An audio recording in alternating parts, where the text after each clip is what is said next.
handcuff or arresting. And I ain't coming off on my last name, cause I really can't take no stressing about where I done been, who I done hit. Your homegirl saying he a bad boy, but I'm signed to the rock, no time for the gossip. Put down them tabloids. She said, I heard you got a main chick, a mistress and some hoes. You be up to no good and everybody know.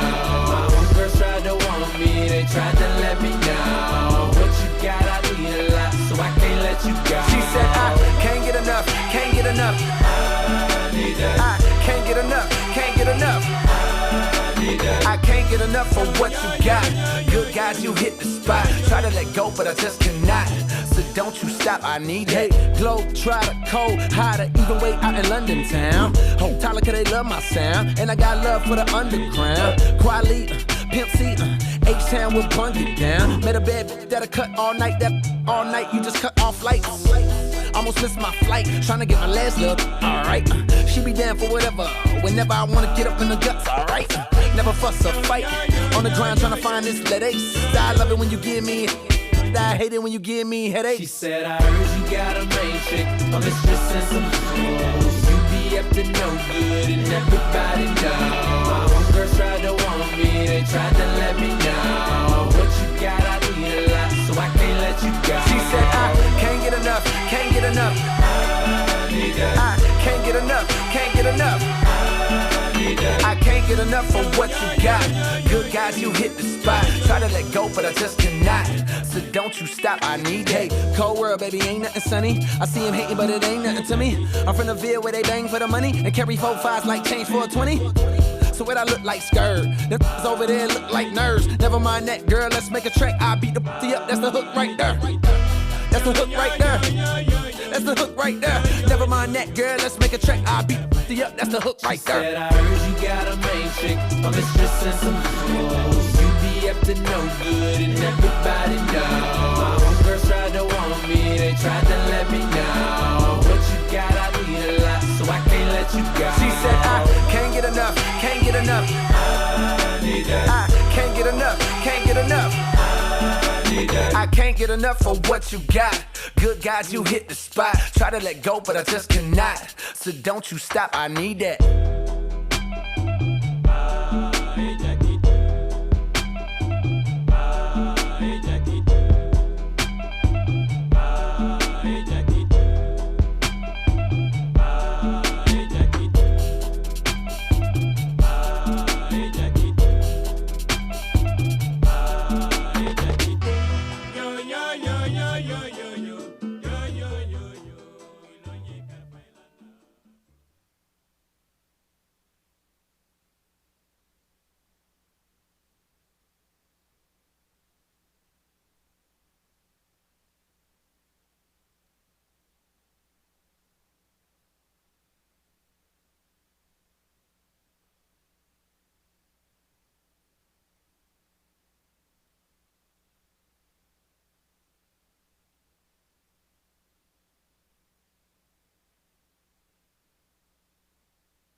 You will not be able to stay home, brother.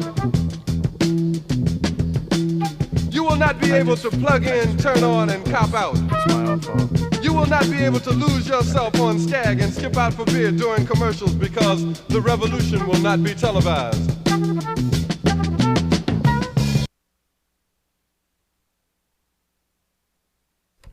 Oh, there we go. Let's try that one more time. I'm hearing it now. Alright. You are listening to ACAB Radio. This is episode 62. We're your hosts, Jay Leifer, Kelly Special K. Patterson, and our very special guest, John Hunt, on the end there. Sorry for the technical difficulties, everyone, but we do have the Boulder City crosswalk protester here. Hello, everybody. Thank you.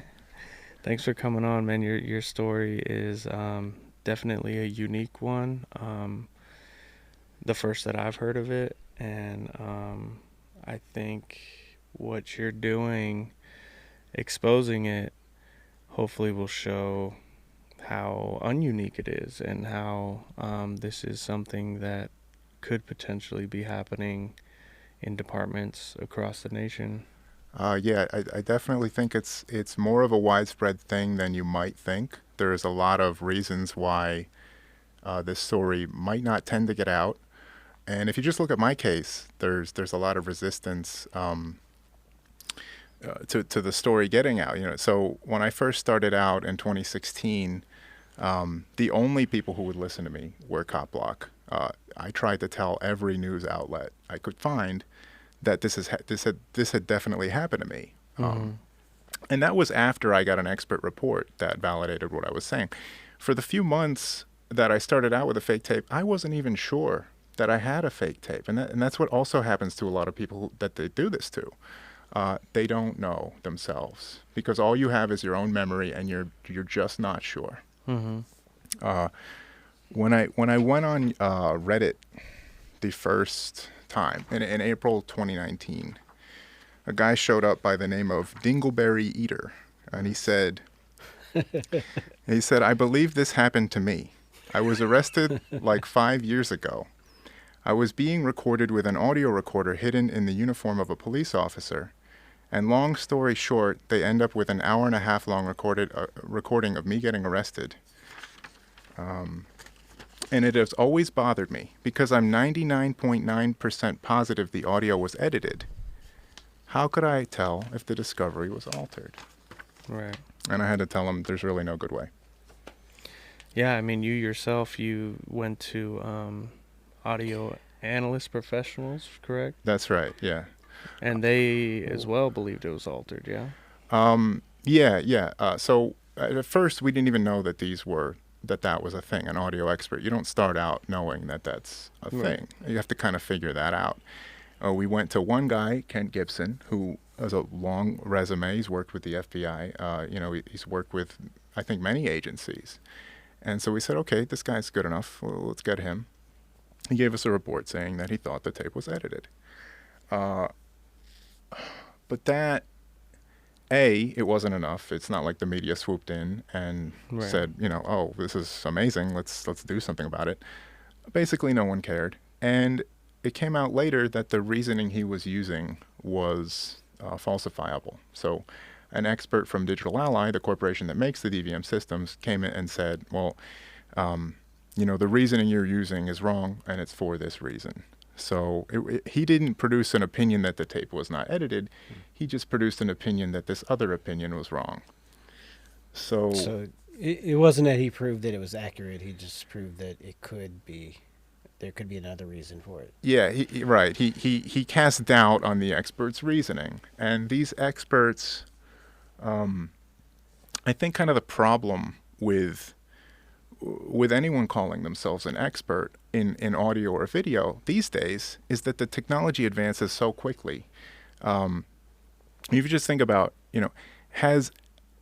have fake videos and audio gotten more complex in the last 20 years, the last 10 years, even the last year? So these people have degrees from 5, 10, or 20 years ago, and they're still allowed to call themselves experts, and they never update their knowledge. Right. So they're using antiquated reasoning, antiquated methods, and it's kind of a farce. And so if you get a fake tape, you might go to one of these people, and it's either they're going to tell you what you want to hear, or They might have old methods that can't detect what the police are doing, like cutting edge stuff. Right. Yeah, I think that's the thing. There's a huge flaw with using expert witnesses, and the basic flaw is you could pay somebody to say whatever you want them to say, and we've seen that in cases where one expert testifies this, and then the defense comes in and has their own expert that testifies this, Right. and they're basically the opposite. And part of that is you have an expert talking to a layman, and so they can tell you stuff, and you don't know enough to know whether they're just making stuff up or not. That's exactly right. Yeah. So having an expert, and the thing is, most people wouldn't even think to do that, and at the same time, most people wouldn't have the resources to do that. Yes. But so having an expert put something out there as a basic premise. It's kind of like when people say you shouldn't use Wikipedia as a source. And so Wikipedia is a good starting point, but you don't necessarily want to say, yeah, I saw this on Wikipedia, so it's true. Right. But you could look at the sources of what somebody said on Wikipedia and then research it your own. Right. So, yes. So I think that's basically the thing about that is, so it's good to have the ability to get an expert witness to tell you something, but then at the same time, you should do your own research.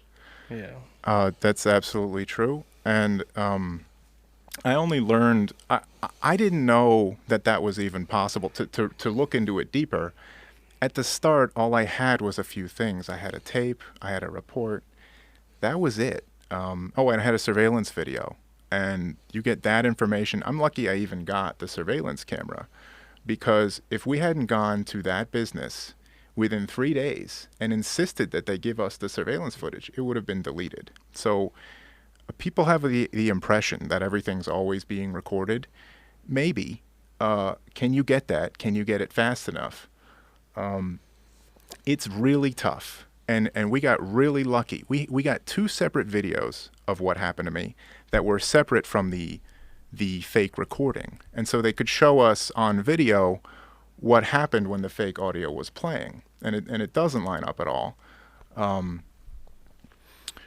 But we were so lucky to get those. We were so lucky to get that surveillance tape, and we were so lucky to get the officer's dash cam, who happened to be driving down the road at the exact moment. And we were lucky that there weren't too many cars in the way, and we were just lucky in a lot of ways that many people this happens to, they're not going to be that fortunate, and all there is going to be an audio tape, and they have nothing to dispute it, and no good way to get, even if they try to get an expert, and they think that's good enough, it's not. So it's still not good enough to get the media on it. It's just not enough. So yeah, going back to it's so hard to expose this. And the other factor that filters this out from getting mainstream attention is that anyone in the situation where they're getting a fake tape, they're in a race against the clock, because human memory is very fallible. It can get overwritten. And these fake tapes are designed to brainwash people. So you have a fake version of what happened, and every time you listen to it, it's making you doubt yourself a little more. And if months go by or years go by, you might give up the will to even keep fighting. Right. Especially, I feel like they could take advantage of people here in Vegas. Like, say you're on the strip and you had a couple drinks, or weed's legal now, you smoked a little weed, and you know what happened. Like, you weren't that messed up, you didn't black out or something, but you know what happened. But then they present this, altered, whether it's fake audio or just an alternate narrative. Yes. And then you're like you said, it brainwashes you, and you start to question, well, is that really what happened? Am I tripping? Type of thing, because the mind is fallible. Your memory is very fallible, especially in humans, for sure. Yeah, well, I think, first of all, that reinforces the idea that we should always be filming the cops, because if somebody would have been there independently filming you, yes, there'd be no doubt what happened. Right. And the other thing about that is, it is one of those things where if you're not sure what happened, it could be one of those things where you're like, well, I thought it happened this way, but now I'm watching the video and it happened this way. And it is that thing where, with the cops, part of their training is when they use force against people, they will yell out, "Stop resisting." And that plants the idea in the witness's mind that you were resisting. And Exactly. witnesses will genuinely remember that. They're not lying. They're just incorrectly remembering something. Right. Yes. There's a lot that goes into it, especially with things happening off camera. And what people, a lot of our listeners are probably wondering why they can believe me or anything I'm saying at this point. We should probably start from the very beginning. Like, what happened? Why were you out there protesting? Okay. What were the police doing? Yes. Okay. So, I think yeah, that would let's help start from people the understand. That actually gets Yeah. into a lot of other issues, like the revenue generation. Yes. Yeah. And then there's all the other issues of the court case itself, the gag order, the deposition where the cop is saying he doesn't understand. Yes. They were going to do an internal investigation to figure out how his video got out there, which is his video is public record, Right. and it's part of discovery, so there's no mystery to how it got out there. Yes. Nobody smuggled it out across the wall or whatever, you know. Yeah. Yeah. Are we able to play that clip? I think that would convince a lot of people Yeah. instantly. And why that cop is concerned that his video is out there, if it's a true. Yes, we have a depiction of what policeman happened. saying, his exact quote, I believe, is, "We were about ready to start an internal investigation about how that video got out in public." He's talking about his dash cam video that, He's talking about a public video, yes, Right. so. a video that now he's in a deposition in the middle of a lawsuit that is alleging that this is a fake video, and he's saying that this allegedly fake video needs some kind of internal investigation as to the procedures of how it was handled. Yeah, so originally you were just driving in Boulder City.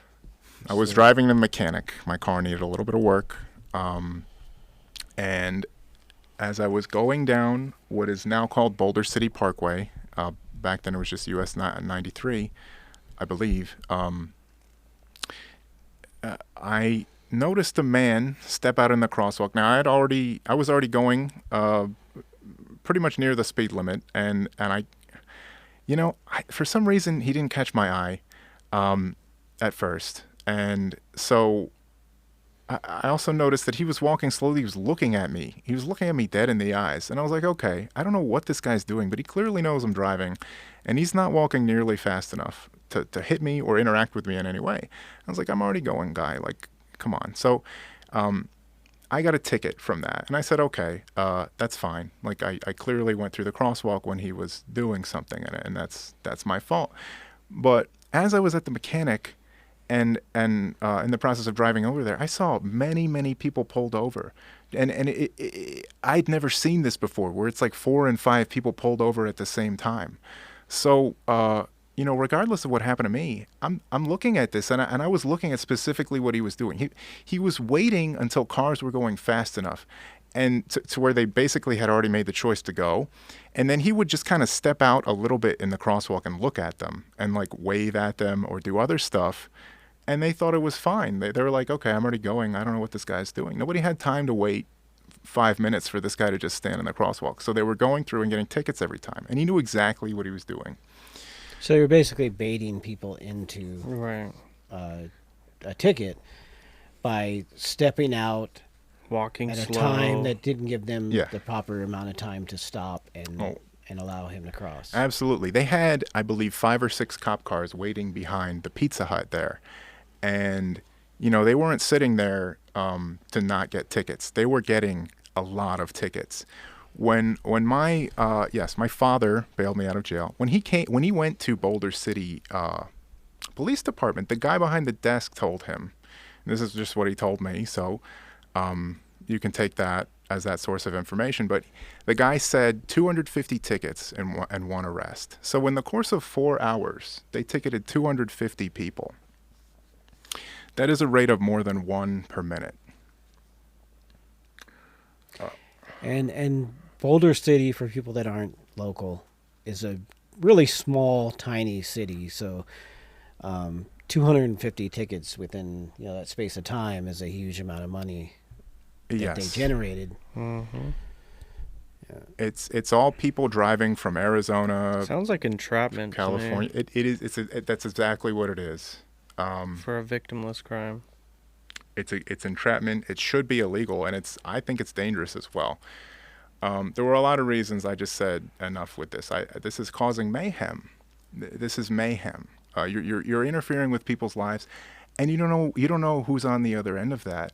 If they can't handle a $250 ticket, what's that's going to do to their life? Because that's the amount of the ticket as well, was $250, $250,000. And so I was walking home from the mechanic, and I said, there is a perfectly legitimate way to stop this that I doubt they ever thought of. If someone crosses the street and then changes their mind and crosses it again, when does that start becoming illegal? That was the question I was asking. Because I was like, well, if you just cross the street and then you keep doing that, when does that start to become a crime? And if it never starts to become a crime, can they ever stop you from doing that? So that's what I decided to do. I said, I'm just going to cross, and then what if I happen to change my mind on the other side? And then what if that happens to happen again? So that was the plan. I was going to keep doing that forever. And by that means, yes, traffic would slow down. All the cars would slow down, and then nobody could get tickets anymore. Crisis averted, I thought. That was what I decided to do. Maybe people might disagree with that plan. They might think it's crazy. I don't really care. I thought that it was imperative to do that at that point in time. So, Well, if anything, yeah, it rains on their parade, shuts down their operation of revenue generation and extorting, people just trying to go about their lives. So, yeah, I think that's great, man. why are they putting people in that situation where they have to make that ethical choice? Just don't do that. Leave people alone. Why is that hard? Yeah, it's gross.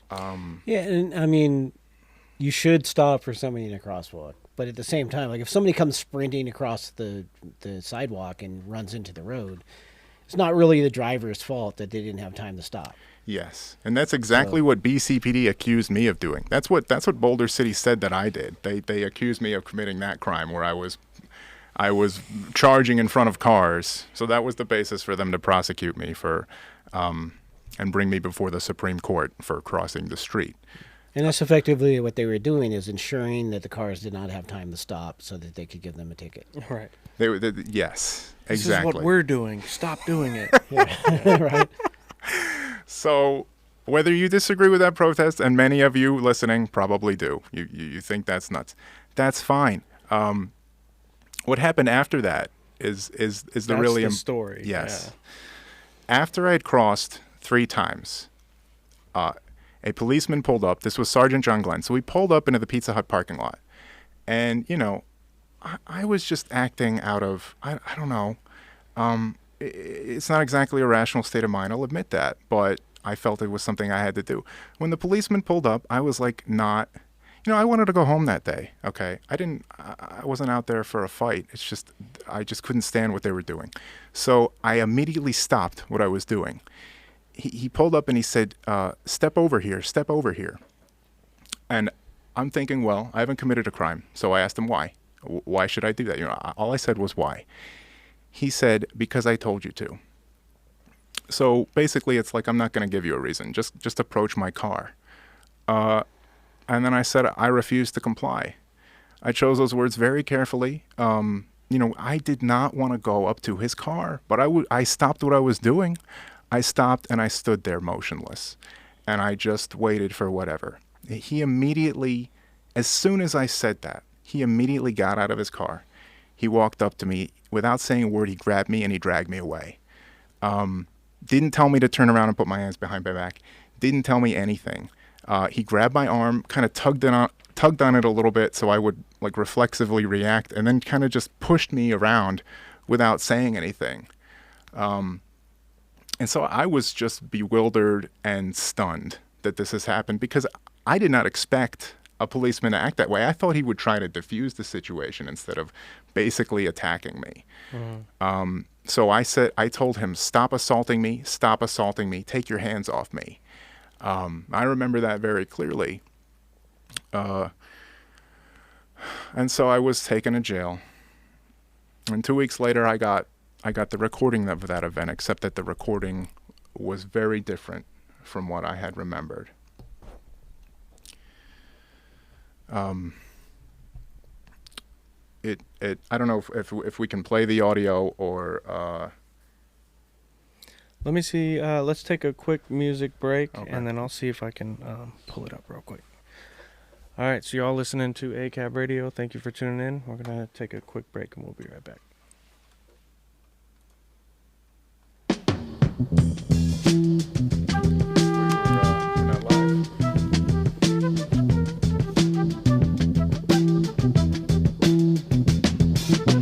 You will not be able to stay home, brother. You will not be able to plug in, turn on, and cop out. You will not be able to lose yourself on Skag and skip out for beer during commercials because the revolution will not be televised. The revolution will not be televised. The revolution will not be brought to you by Xerox in 4 parts without commercial interruptions. The revolution will not show you pictures of Nixon blowing a bugle and leading a charge by John Mitchell, General Abrams, and Spyro Agnew to eat hog maws confiscated from a Harlem sanctuary. The revolution will not be televised. The revolution will not be brought to you by the Schaefer Award Theater and will not star Natalie Woods and Steve McQueen or Bullwinkle and Julia. The revolution will not give your mouth sex appeal. The revolution will not get rid of the nubs. The revolution will not make you look 5 pounds thinner because the revolution will not be televised, brother. There will be no pictures of you and Willie Mae pushing that shopping cart down the block on the dead run or trying to slide that color TV into a stolen ambulance. NBC will not be able to predict the winner at 8:32 on Report from 29 districts. The revolution will not be televised. There will be no pictures of pigs shooting down brothers on the instant replay. There will be no pictures of pigs shooting down brothers on the instant replay. There will be no pictures of Whitney Young being run out of Harlem on a rail with a brand new process. There will be no slow motion or still life of Roy Wilkins strolling through Watts in a red, black, and green liberation jumpsuit that he has been saving for just the proper occasion. Green Acres, Beverly Hillbillies, and Hooterville Junction will no longer be so damn relevant, and women will not care if Dick finally got down with Jane on Search for Tomorrow, because black people will be in the street looking for a brighter day. The revolution will not be televised. There will be no highlights on the 11 o'clock news and no pictures of Harry armed women liberationists and Jackie Onassis blowing her nose. The theme song will not be written by Jim Webb or Francis Scott Keys, nor sung by Glenn Campbell, Tom Jones, Johnny Cash, Engelbert Humperdinck, or The Rare Earth. The revolution will not be televised. The revolution will not be right back after a message about a white tornado, white lightning, or white people. You will not have to worry about a dove in your bedroom, the tiger in your tank, or the giant in your toilet bowl. The revolution will not go better with Coke. The revolution will not fight germs that may cause bad breath. The revolution will put you in the driver's seat. The revolution will not be televised, will not be televised, will not be televised, will not be televised. The revolution will be no rerun, brothers. The revolution will be live.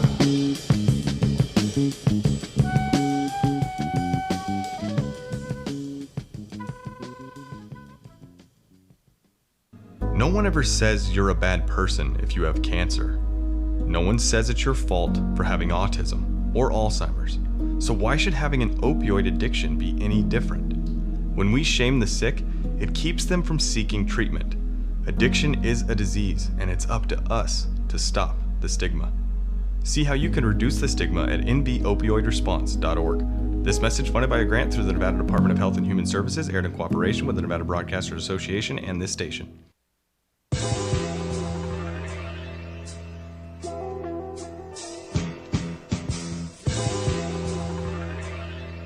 Powder.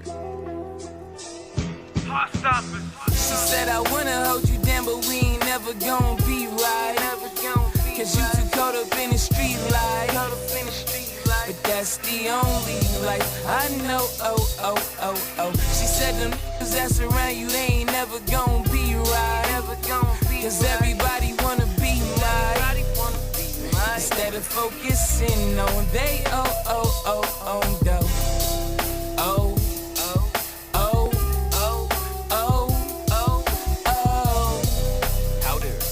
But this this the only life I know. Oh, oh, oh, oh. Oh, oh, oh, oh, oh, oh, oh. She don't really understand, you know. But this the only life It's all I know. Oh, oh, oh, oh. They say a woman cancel dates cause she has to. And a man cancel dates cause he has to.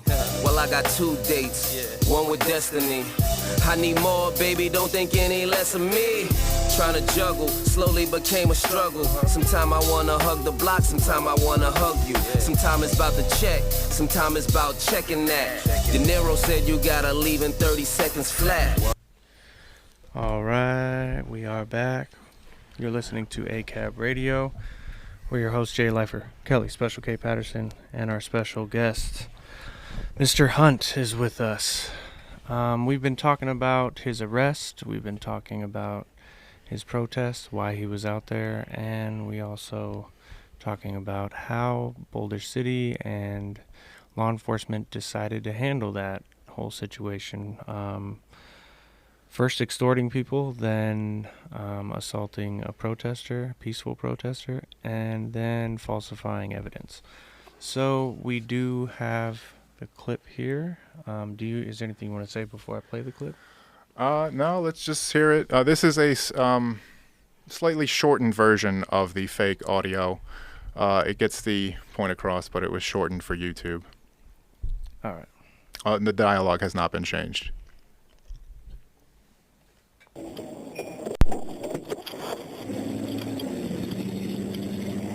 don't understand? Okay, just run my patrol car right now. All right. That conversation never happened. It was edited that way to make it appear as though the officer's use of force was justified. His use of force against someone who was simply standing in place on the sidewalk. I think I was supposed to forget. I think I was supposed. Yeah, pause it. Okay. So now listeners might be confused as to the significance of how that was different. They might not have distinctly remembered the version of the story that I said before.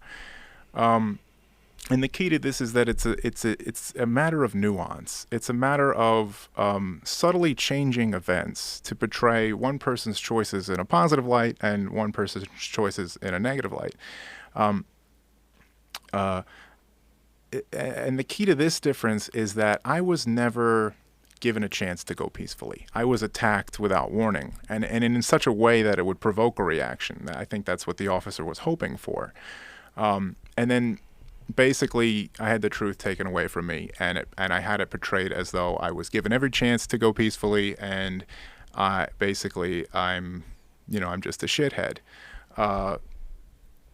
So when I got that fake tape back, the first thing I said to my attorney was, "That is so fake," and he said, "They can't do that," meaning the police can't do that. That was his belief at the time, that police cannot make fake conversations, fake audio. I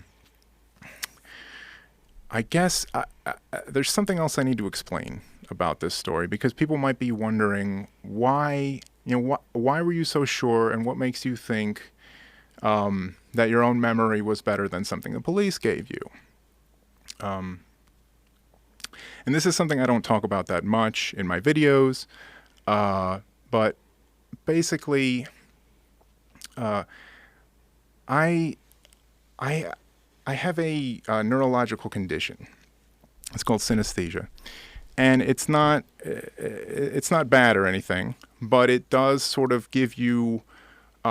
It's sort of thought of as kind of extra senses by scientists. And so there are people like this. It's no one really knows how many people are like that. It might be 1 in a few hundred, 1 in a few thousand. And on top of that, the people who are like this have their different forms of how they are. But the main commonality is that your senses, when they go through your brain, they activate different pathways. And so I don't want to get too technical and kind of make things too complicated. One of the things with me is that I see numbers, I see colors associated with the letters that I'm hearing, and it makes it a lot easier to remember the specific order of words. And that's something I've always known about myself, and I've kind of observed that as compared to people who aren't like this, I tend to remember things more precisely and for a much longer amount of time. And when I had something so blatantly contradict what I had remembered, it was the first time in my life that had ever happened. And I could just go through the rest of the tape. I had perfect memories of everything else on that tape, except for the 30 seconds of time in the beginning. So my understanding is what they did is from their recording of, however, what was it, like almost 20 minutes full video? Yeah, it's a 16-minute video and some. And they took some of your conversation, chopped it up. Exactly. So it is you speaking. It's not like, AI or like them trying to mimic your voice. Yes. Like you said these things, but they moved them out of order in order to justify the way that the officer had assaulted you. Exactly. So as I'm being brought into the Pizza Hut parking lot, I think it's about in a minute 30 in the recording, I'm saying, please step away from me. And so I said that 4 times, and they used that as the basis for me saying, step away from me in the arrest dialogue. So that wasn't what I said, and that wouldn't have been what I said because that's not what I mean. At that point in time, I don't want him to step away from me. I want him to stop assaulting me. Wow. I also say no, and what's fascinating about that is a few minutes into the recording, the officer is asking me if I've been drinking, and he's doing it in a very insistent way. And when this was happening, I couldn't understand because it's 8 a.m. I don't smell like alcohol. There's no way he thinks I've been drinking. But he's doing it because he wants to harvest that audio from me. He wants that reaction so that they can build the fake audio. So I do think that the way he gains that sample from me does indicate that this is a premeditated thing. It's a mode of how they operate. If an officer knows they can do this, they will try to get responses from you so that they can build the fake narrative. Right. And so that would indicate that it was something ongoing, not like. I don't think it was an isolated incident. Yeah, I don't. Exactly. Either. Yeah. Especially that one. So, if depending on how far our listeners want to go down this rabbit hole, there are some amazing videos that you have made on your YouTube channel. So, if you want to go to John Hunt on YouTube, search John Hunt. John, you might need to search like John Hunt Police Evidence or something. My channel name is very Content Cop. And if you're watching on Facebook, we're gonna post the links in the original live stream on the Facebook page. Facebook.com/ACAB. I think the way we found it earlier was John Hunt and Boulder City. Those 2 search items in there. Yeah. So there's a video you had on there of another officer. Yes. Saying, I forget the exact word, but basically calling out the officer, saying, "What are you? See what you're doing? Like exactly. He does this. This is something he does, and other officers know it." And he's like, see what you're doing again? Like, yeah. Yeah, it's listeners might not know what to make sense of that, but after John Glenn puts me in his car, one of his coworkers turns to him and he says, "You see what you do, bro? You see what you're doing?" And the way he just gestures, like he's so defeated, like this is happening all the time. And it makes sense because this is, if you learn that you can do this. So recordings are basically like a check on officers' power. And I think that's another thing people don't understand. Because at first when I was talking about this, people in Boulder City were like, well, why would they do this conspiracy to you? You're the most unimportant arrest in the history of probably the world. We're just crossing the street, not even jaywalking. We're crossing the street in a crosswalk. But that's kind of the point. It gives police unlimited power. And you can turn anything into a crime if you can rewrite the truth. Mm-hmm. Yeah, that's a good point. I guess another good point that you did is you took the 3 videos, lined them up. That's another way you're able to prove that you didn't say what you said when you said it, the way that they had portrayed it, and that's another way to determine that it was a fake video? Yes. So in order to prove what I've been saying, which might sound crazy, and I understand that, because this is something not a lot of people have heard of. In order to do that, I collected a lot of evidence, and I didn't know that this would be how I would do it when I started out. I thought that experts would be enough, and when I found out that that wasn't enough, I went to further and further lengths, and I noticed that I had about, I think it's 5 other recordings of the event, and they all had some clues as to what was happening. So, when I decided to bring this to the world, I noticed that there was an interlocking network of contradictions around this fake tape, contradictions and corroborations, and that has worked. That has persuaded a lot of people that I'm telling the truth. Beyond, I could go out tomorrow and hire 30 experts to agree with me. I don't want to do that, because what would that do? I mean, we already have 2. One of them was his argumentation was shown to not be sound, and I don't think that's points against me. If anything, it shows I was trying whatever I could at the beginning to prove that this was fake. But yeah, we do have two separate videos of the event. One is a surveillance camera from a local business. One is a dash camera of an officer driving down the road. And they line up with the fake video, and we did a 3-way synchronization of all 3 videos to show that the fake audio does not line up with what the videos show. Mm-hmm. I think that's a powerful piece of evidence, definitely, as well as the video where you broke it all down on like a board. I forget the name of that video. That was just simply using logic, so that was a good one too. Which I love that It's Always Sunny in Philadelphia technique. Right. Charlie coming with the conspiracy board. Yeah. Right. It was like, I just said, if we're going to go with the conspiracy thing, let's just go all the way and really do it. But people really responded to that video. So yeah, I did a 30-minute video. I don't show any evidence at all, but I basically point out the relationships between the pieces of evidence. And I think that's a good starting point if you want to decipher. This is a very intricate thing. And in my opinion, it is proven that I'm telling the truth. But it's perhaps so complicated that it's hard to gain traction with it. And I resist doing it in a way where it's, I could resort to making fake news or making really short clips that, say things that are completely out of context. I've resisted doing that, and I am kind of, at this point, I think that the point is proven. I mean, I can share reactions to what I've done from people online. I have many commenters talking about it, but from my perspective, the information is all out there, and it's proven to such a degree that that few things are. And it's really just an issue of a lot of people with their thumb on the scale, kind of keeping this from gaining attention. So, Kelly, you've written about this story, right? Yeah, I've done 4 stories on it because I've done updates.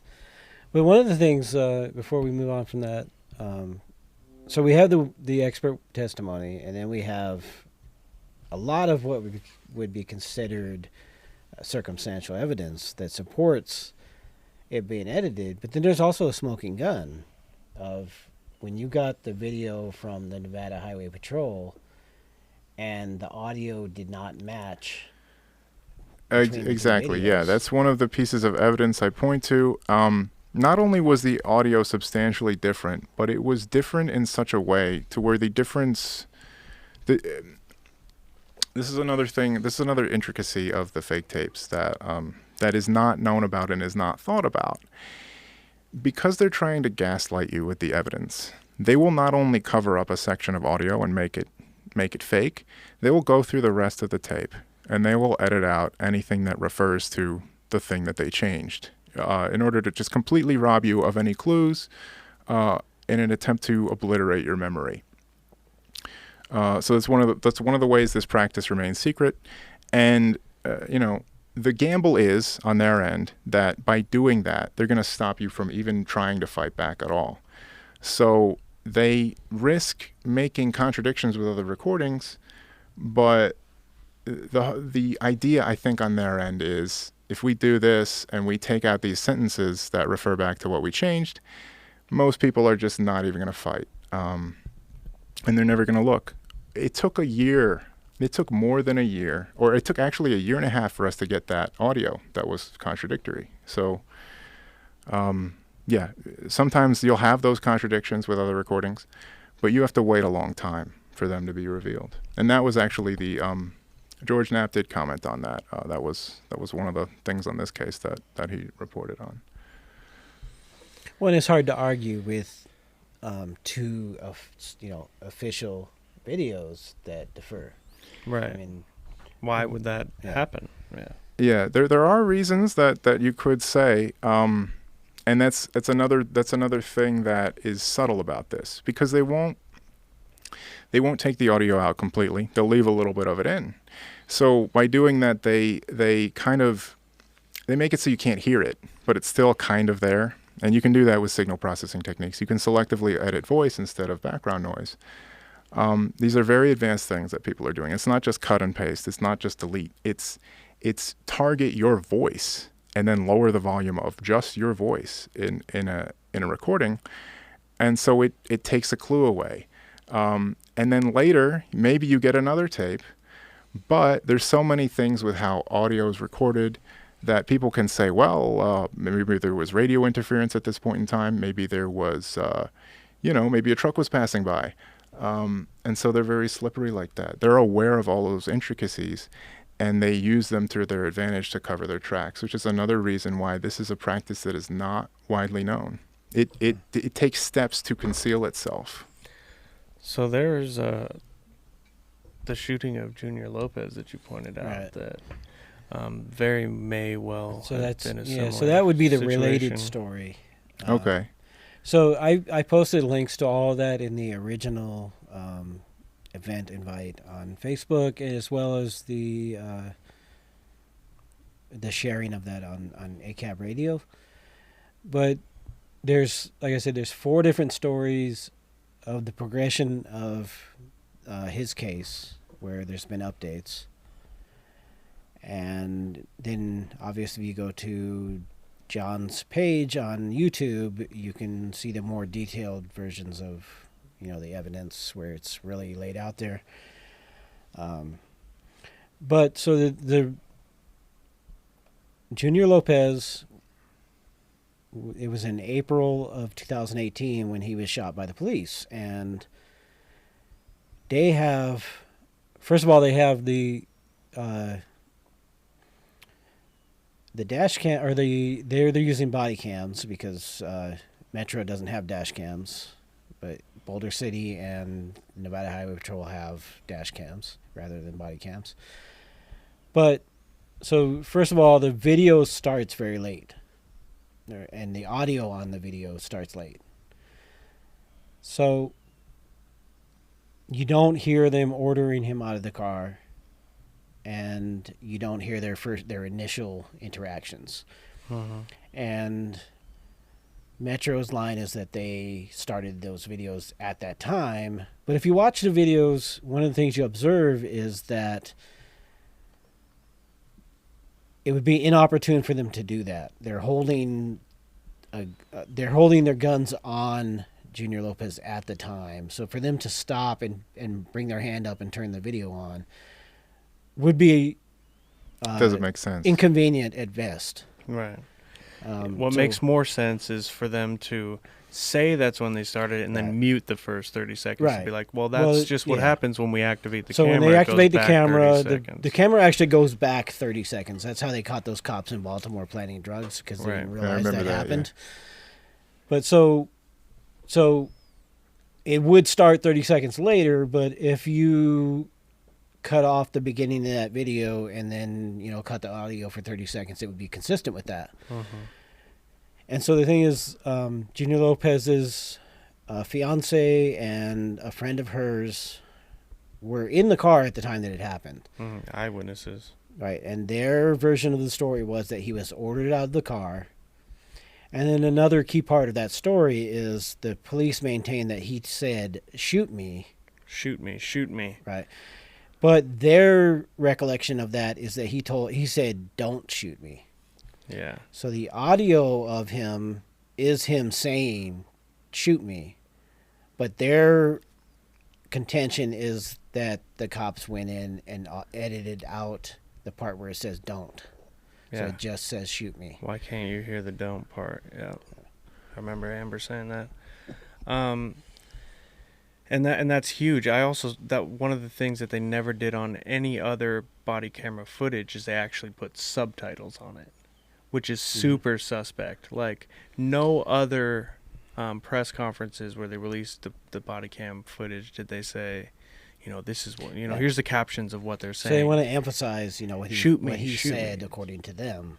So that they can change the narrative to this is a suicide by cop, not somebody who threw their gun down on the ground saying, "Don't shoot me." And if you watch the video, I mean, you could make the argument that they thought he was reaching for the gun and they shot him first, but that's not what happens in the video. He pretty clearly pushes the gun away from himself, and he's shot afterwards. Yeah. It's not simultaneous. Yeah. So you can't make that excuse that they thought he was reaching for the gun and they reacted and shot. They clearly shot him after he pushed the gun away. Yeah, so it's important to bring that up, given our guest and his. There's another thing that's more hearsay evidence, but during the time that I was working with Ramsey Dennison doing the "What Happened in Vegas" video, his director of photography, I'm not sure what the exact title is, but it's something along that range, was a guy who used to film for the SWAT team in Las Vegas with Metro. And one of the things he told us while he was doing that, or while we were working together, he said that Metro has a department that edits video. And he didn't say that like in a way that he was saying that they, deceive people or that they alter the video in a deceptive way. He just said, there's an editing department. Yeah. So I'm sure the way they justify that is that, they have to take out sensitive information and, conceal Body cams people's are identities and all that long kind of and stuff. they But shrink it, yeah. there are people working for Metro that are, technical It's their job. experts that edit video. Yeah, they have professional video editors. For So sure. the idea that they could edit audio is not that much of a stretch. No, and there's skilled people all over the place. People think of hackers as they're working for some top level government agency. There's people like that in every IT department. They have programming skills.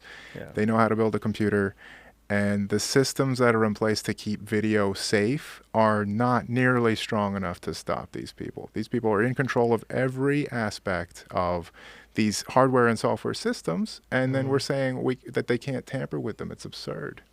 Yeah, and the idea that somebody would think to edit video is not outrageous. I mean, I've had videos I made where there's been some kind of interference, like somebody saying something that I didn't want in the video. Sure. I would edit that out for a second. It's not anything crucial to the video, and I usually post the raw video also, so you can tell. It's not like I'm doing it secretly.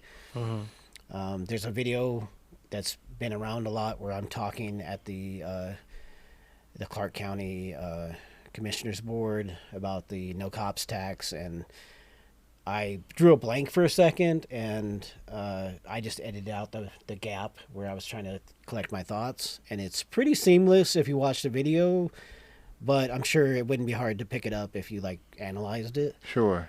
But at the same time, that's not something that's that much of a stretch that somebody would think of that. Yeah, well, I believe that this has probably been going on a long time. It's at least been going on since it happened to me, which was several years ago. And what you're saying about somebody begging for their life, that was the scenario I envisioned all this time, where, it's somebody's saying, "Please don't kill me," and then on the tape, it's like they're causing a problem or saying something completely different. You know, they take the truth away. They will take your last moments away. They will take your rights away. So those videos are so important, and they're protected by basically nothing, which is the other thing people don't understand. You know, there's this system called the integrity check, which is, it's not secure. Nobody in the corporate world would use that to secure data, but it's supposed to be good enough for information that controls what happens to people's lives in the judicial system. If you guys see a light flashing back here, let me know. If anybody wants to call in, we have a call-in line. If you want to chime in on the conversation, maybe you have a story to tell where you were concerned that you may have been a victim of falsified evidence. Somebody edited your audio. Or, yeah, the number, somebody's calling it. It's 702-895-3915.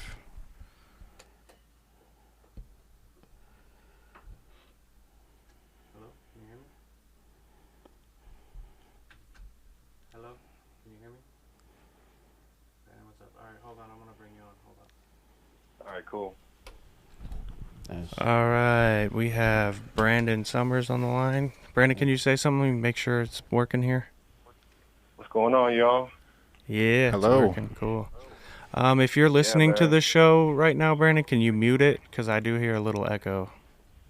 Oh shit! Let me just take off my Bluetooth. Hold on.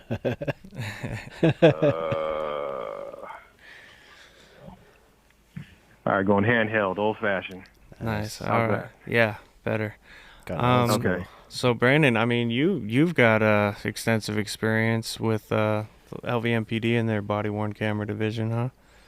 I have. I've actually requested 2 body-worn camera footage from LVMPD. Right on, right on. One took 8 months to get. The other one took 2 weeks. So you never know. What about you, John? How long did it take you to get it? Yeah, I got it 2 weeks later, so that's plenty of time to make a fake tape. Right. Yeah, it's just crazy. Yeah, Brandon, I don't know how much of the show you caught, but we got John Hunt on the show today, and we're talking about an experience he had out in Boulder City where they've proven that they had falsified a video by producing fake audio for the video that didn't coincide with later video that he got from another source. So yeah. Wow. Yeah, to think that police do have that power to, create fake audio. Video, I would imagine, would be harder, but, with the technology advancing like it is, you really never know with AI. And I've seen... It's getting worse every month and every year. Yeah, I mean, I've seen videos of, like, Putin and Obama, and you can make them say anything that you're saying, what I mean? Oh, the deep fakes. Yeah, the deep fakes. Yeah, man, that tech is out there. So. However bad you think it will be in 5 years, it's probably that way now. It's probably worse now. Yeah. Right. Yeah. So, I mean, it's not beyond the realm of possibility, that's for sure.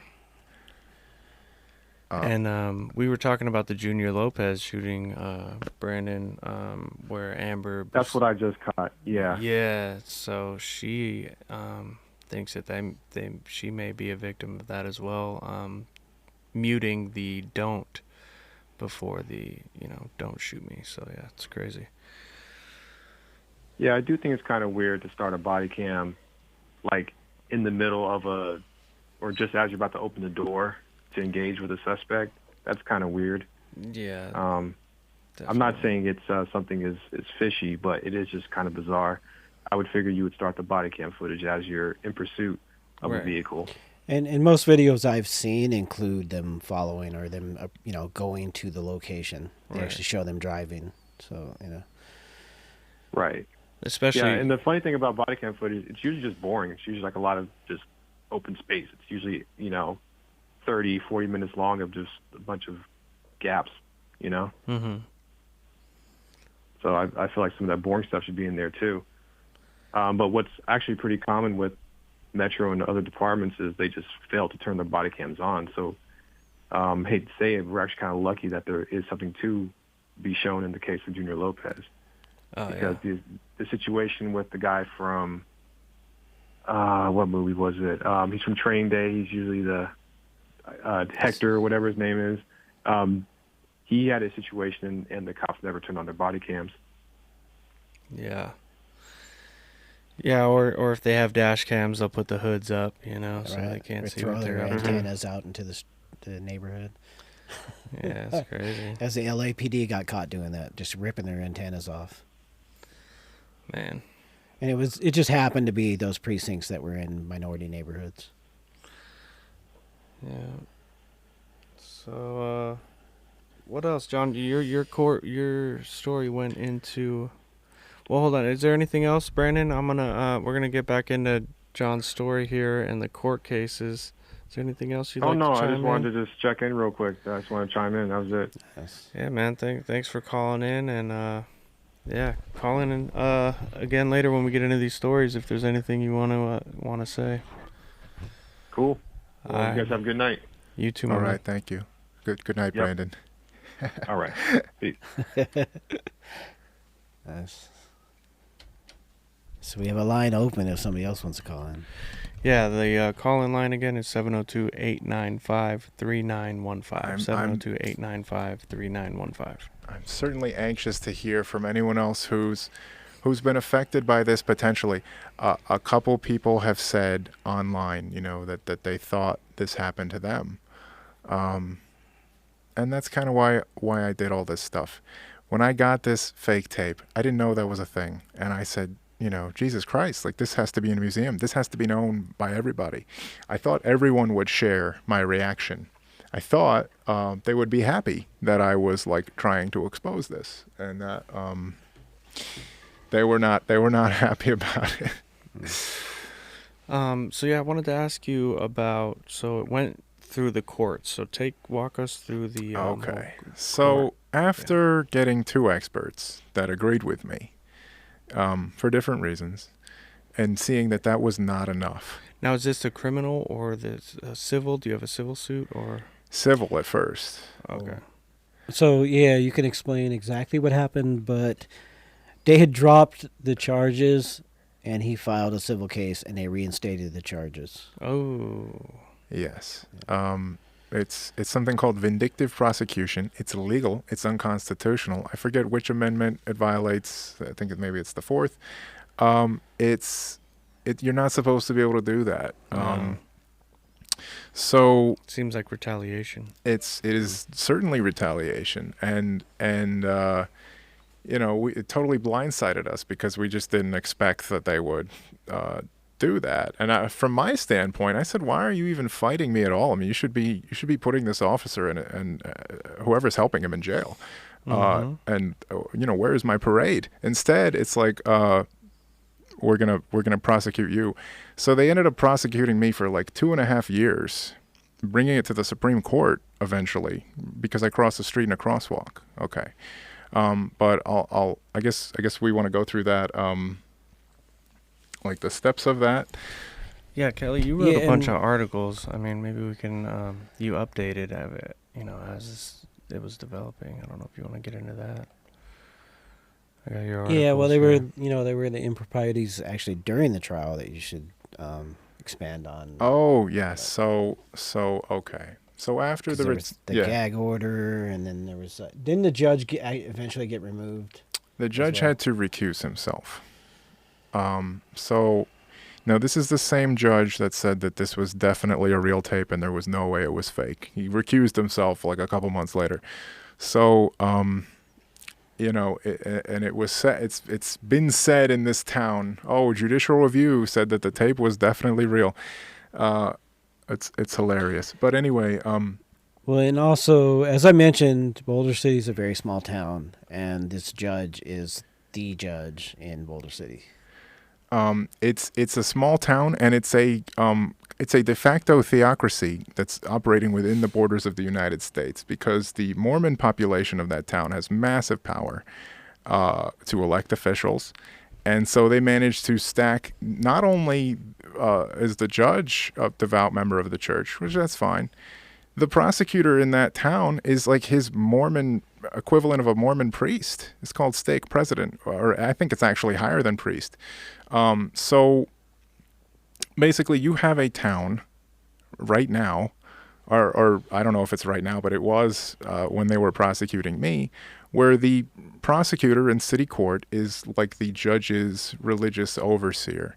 So You have a huge conflict of interest. You've got church versus the state. You've got one is above the other as far as the state's concerned. You've got one is above the other as far as the church is concerned. So which takes precedent? So when, you know? So you have the prosecutor who is asking the judge for decisions, and who is a partial or an authority. He's in the church. He's one of the parties within a prosecution.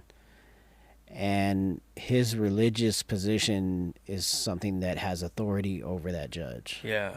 Yeah. That's So huge, dude. We're not necessarily saying Oh, that. I'm saying it. Say it. I was trying to go the whole Say legal it. route. Go but on. It's out there. I'm just saying we don't have definitive proof that the prosecutor called the judge up and told him what to do.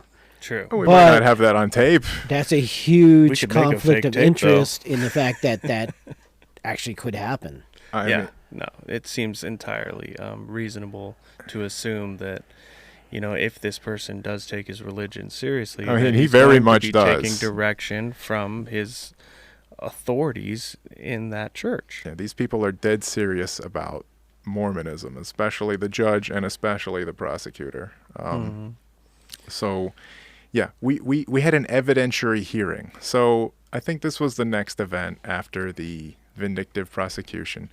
We had a little hearing with the judge, and we presented our stuff. We presented the contradictory NHP video, and at this point in time, it's not as though our case was 100% rock solid. I won't say that. But we did not have a fair hearing. And this judge came out with the worst reasoning ever. And I've included his ruling in my evidence archive, which you can download on several videos, the description on several videos on my YouTube channel.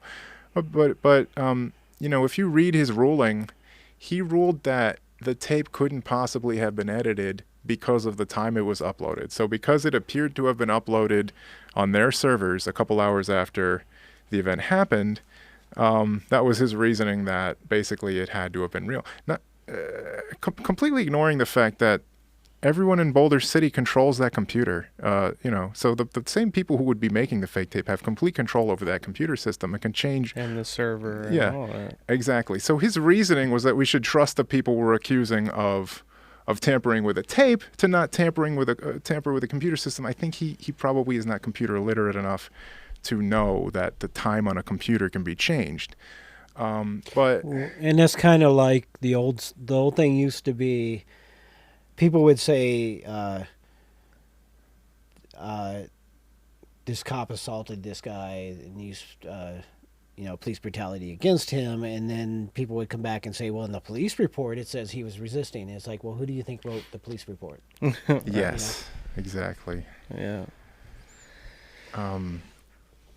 So, and another thing I think bears mentioning is that in the Mormon faith, as I'm led to understand, I'm not a scholar of this, but I've been told by multiple people that in that faith, the position that Steve Morris, the stake president, has, that the prosecutor in this case, he is thought to have access to divine knowledge, divine revelation. So he knows secrets about the universe that normal people can't know. And so he didn't even come into the courtroom and say, I think the tape is real because of this, and this evidence. He said, I think the tape is real because it would be immoral to accuse police of editing it. Well, at least he Did didn't he say, I literally think the say tape that? is real because That's God how I told have me it it's from real. my attorney, that it was his argument. I was not there at the evidentiary hearing. But I'm led to understand, yes, that was his argument. Not that it would be immoral to edit a tape. It would be immoral to accuse the police of editing a tape. So the judge takes that and he says, well, the tape has to be real. This guy who knows things says it must be real. So I'm just going to come up with whatever. And frankly, his reasoning was very, I don't want to say a certain word, but it was not mentally acute. And if you really want to laugh, just read his ruling. He really looks like a fool. But yeah, he put his thumb on the scale to keep the truth coming out about this, which is another factor that keeps this practice from being known. It protects itself, and it keeps itself a secret. And you really have to pry it the hell open in order to get anyone to believe you and listen and pay attention. So I did all of those things just because it's kind of like moving a mountain, and I knew that anyone else in this situation would have to face a million hurdles as well. I kind of want to get it out of the way so that people know, okay, yes, this can happen. You know, that could be a fake video. This video could be fake. And so people have doubt in their minds. I have no doubt. I mean, cops are allowed legally to lie to you to get a confession. They're allowed to legally lie to you. They're encouraged to do so. Yeah, they're encouraged to by their superiors to lie to get you to admit to committing a crime. So they can lie to secure an arrest. Many lie to secure a conviction on the stand. What makes you think that these officers wouldn't lie, change the evidence through a video to make it a lie? I mean, when they are the arbitrators of truth, when they are the gatekeepers of truth, and you're not allowed to question that, like the prosecutor says, like it's immoral to question them. They are the gatekeepers of truth. This is evidence. This is fact. You know what I mean? Yeah, if they sickening. control all the information, and then you have somebody coming out and saying, wait a second, this is fake, here's the proof, like that throws a shadow on all of that. Like, you absolutely. cannot trust anything that comes out of these people. And then you start to, once you break through that, you lift that veil, like it becomes so apparent when they are lying. Like it's just so obvious. And we also, in other related cases, we have Captain Yatomi, who was a sergeant at the time and was in charge of the gang unit, who was the person that arrested Stephen Stubbs and falsified a police report to support that arrest. And it was later revealed that she was lying. And conclusively proved, and a judge declared or ruled that she was lying. And she not only was not punished for that, she's now been promoted, and she's now the head of Northeast Area Command. Oh boy! Yeah, she's Captain Yatomi, and she was promoted originally and put in place in charge of internal affairs, which is the people that investigate cops. When did she arrest Stephen? I believe it was 2014. I'm not sure the exact year. It was a while back. That's how I originally met Stephen Stubbs. Oh, okay. So by covering his story. So it was a while back, yeah. Oh, okay. I guess if the listeners aren't clued in, Stephen is my attorney. Yeah. And if they don't promote them for their misdeeds, they'll give them Officer of the Year, as you can see here. Oh yeah, is that John Glenn or no? See, John Glenn in your case was Officer of the Year as well. But this is a separate guy. This is from Metro. This is a recent news story.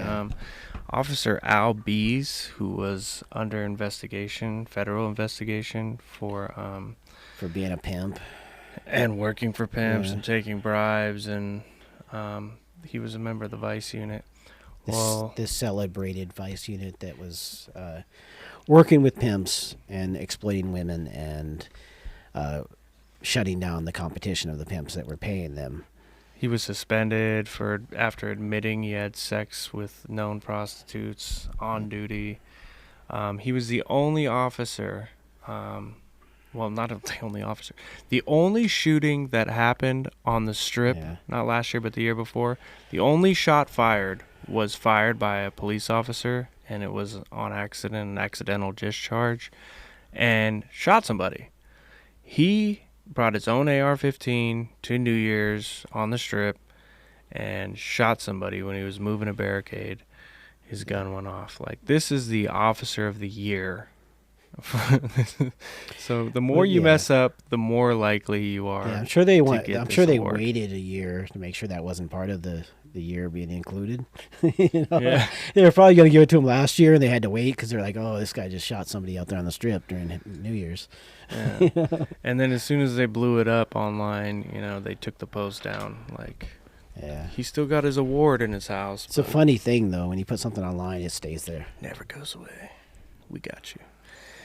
Yeah, but it's just crazy, man. It's crazy how these departments operate, I mean, if they're rewarding the wrong types of behaviors, they're doubling down instead of admitting wrong. Yeah, there's and no repercussion. Well, I mean, it's only a few bad apples, right? So if it's only a few bad apples, the good ones should stand up and expose all those good cops out there. The 99.9% of good cops out there should be able to get rid of these bad ones that are falsifying evidence and that are shooting people on the strip without, recourse.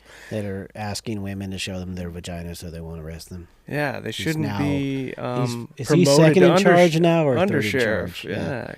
He's probably the next sheriff, actually. Kevin Vagina Man McMahill. Yeah. Yeah. Yeah, look into him for Yeah. a minute. Gross. It's just they get promoted, they get paid vacations, they get, why don't they get exposed? Why don't they get arrested? Why don't they get prison time? It's because it's not a few bad apples. The saying is a few bad apples spoil the bunch, which we've pointed out many times. That's why we say ACAB. If you're not crossing that thin blue line and exposing these terrible deeds that so many officers are committing daily, then your silence is complicity. You are no longer a good officer. You're a bad officer because you are covering for them. You're covering for your brother in blue, So there are no good cops. That's why we say ACAB. Yeah, in Boulder City, I mean, this is very heavily proven, and we haven't we can't really go over the proof on this show because it's very visual, and there's just a lot of it. But I did the whole investigation. It would just take anybody to go through their servers or do anything at all instead of completely ignoring this in order to bust it wide open. And I think this probably affects dozens, if not hundreds of people. So I don't think you'd have any luck with the FBI. I mean, the FBI was approached for this situation with the Vice unit, with Detective Albiz and others. And the FBI just kicked it right back to basically snitched on the people that came to him with this evidence and went and said, look, this person knows this, like, y'all better watch your backs, went to the officers. And so it ended up resulting in people getting killed. Jesus, okay. Innocent people, too, that weren't even involved. They were trying to kill other people to shut them up, but they ended up killing the wrong two people. But yeah, it gets deep. There's a movie coming out. There's a book. Yeah, it's based on articles from the Boston Examiner. Not Boston, Baltimore. Baltimore Examiner, which is the paper that covers Las Vegas because none of the local media here will cover Las Vegas. Yeah, they don't want to touch this stuff. They're too busy being mouthpieces for the stenographers for the state. Yeah. And they got rewarded by not getting invited to the State of the Metro or whatever it was called this year. The big speech about how great Metro's doing. Yeah, we should we'll post a link to that article, the RJ Which it was article. fun when we were getting arrested for trying to attend a press conference, and one of them said, "Well, that's not my problem." Yeah. Well, guess what? It is your problem. I guess it's their problem now. Hey. Or I asked the guy, he's like, "Oh, I'm just gonna stay out of this." Well, you stayed out of that, guess you're didn't in you? it now, huh? Yeah, I mean, it's freedom of the press. These are freedoms. You either have them or you don't. It's freedom of information. You either have access to the true information or you don't. Yeah, man. I don't know. Maybe we didn't do a show last week because of the Super Bowl. Our last episode was 2 weeks ago, and we had the Downtown Dozen on, so we didn't get into any cop stories. So they're piling up. We got at least 50 headlines we could talk about just over the last 3 weeks. So I don't know if you guys want to dive into that. Is there more that you want to talk about, John Hunt?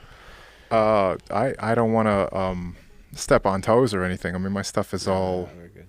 it's all up on YouTube and everything. So Yeah, I encourage everyone to, it's a rabbit hole worth diving down. Yeah, I would look. I would search for John Hunt, Boulder City Police, and I think his channel will come up probably. Yeah, subscribe. I tagged him in the original comment. And we'll post links on Facebook, so if you check that. yeah, are There you there go, it'll any be there. commenters, or if there's any questions from I don't know how you guys interact with the audience. I'd love to, if anyone has questions. You'd have to pull it up on your phone, Kelly. I will. Maybe I can look on here. Yeah, I don't see any, but it's hard to follow. Sometimes they comment in the watch party, which is a separate link than Oh, okay. on here. But let me see if we have any comments. A few people watching. What's up? What's up, Megan? Justin? yeah. I don't see any comments though in the Okay. original live stream. But if anybody wants to call in, again, the number is 702-895-3915. Is there anything you want to say before I gotta play this ad that they want me to play? Oh, sure. Yeah, no, it's just this is really tough to beat. I encourage anyone to look through my stuff. It's all there. It fits perfectly. You might not. You barely got anything on the show, but this is very rock solid, and especially if this has affected you, I would love to hear from you. I would love to tell your story if possible. So. Yeah, this should be like a launching point where you can look at the infinite information, because it's very complicated, and Kelly's also written a lot of articles. took place over the course of 4 years? So Yes, 3.5 years. So it's a long story. It's a long journey. A lot of twists and turns. So the key point is that there's pretty much solid evidence that they altered the audio on the video. That shows that they're capable of doing that, and there's allegation that they've done that before, and that's why that's important, besides his own personal case. Yeah. Yeah, this is a thing they're very practiced and efficient at, and it's very, very difficult to beat, and it's very, very difficult to get the story out as well. And that's true for anyone this happens to, which is why you haven't heard of it before. You know what we should do? We should do a special, a special on your story where we record it separately, not here at UNLV, where we can play the videos, dive deep, Okay. and maybe we can offer it up upload it to Patreon. So those of you still supporting us on Patreon, thank you. Those of you that would like to support our work, you can head over to patreon.com. That's patreon.com/ACAB radio. Any support is appreciated. And yeah, I think we should do that. Record a special where we can, because I'm more of a visual person. Okay. I do read a lot of articles and whatnot, but Sure. that's where I feel like I learn best. So I did appreciate your YouTube videos, and I would like to walk through some of those. That'd be cool. That sounds excellent. And just remember, 100 years ago, they thought it was impossible to go to the moon, and they suppously did it in '69. So I did it in the idea that the 69 cops could not or would not edit video, isn't. If you can hack your laundry machine, you can hack the thing that keeps videos safe. So. All right, let's. And John Glenn was not the guy who went to the moon. Just for the record, it's a different John Glenn. Just to make sure we're clear on that. Yes, referring to two different people.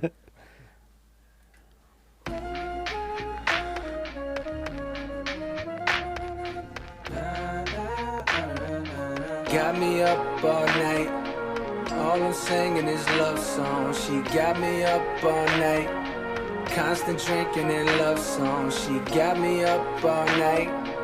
Down and out with these love songs. She got me up all night.